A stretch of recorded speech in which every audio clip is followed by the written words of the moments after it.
in his response. Represents the scritches in Memphis I. That is class that I do not have. Because if I were him, I've responded, thank you, it is a privilege to be here in Washington, D.C. in the great United States of America.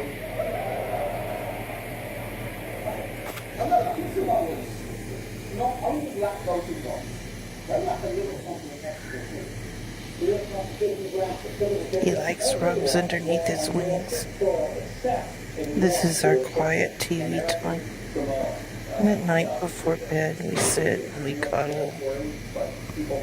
Sometimes he lays down on my chest. I'm recording.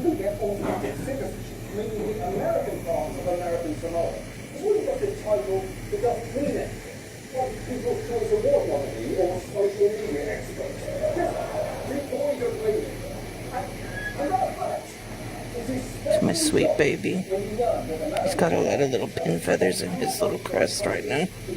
So at night I've been helping to get those out. He likes having his cheeks rubbed. He's always liked that. And now he doesn't bite my fingers off when I try to do it. He did when I first got him home. We're buddies now though, aren't we? Aren't we, Memphy Pie? My sweet Memphis.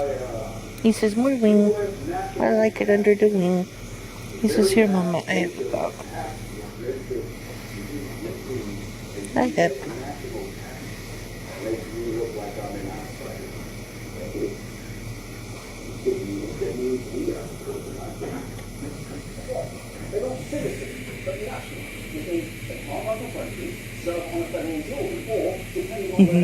I love when he lays down. It's sweet.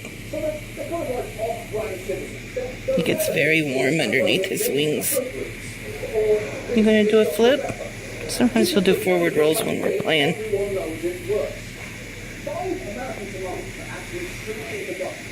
Say hi, Memphis. Look. By citing the insular cases from earlier, which suggest that American Samoans, like all residents of the territories, can be given fewer rights because they belong to alien races different from us in customs and modes of thought. That's it.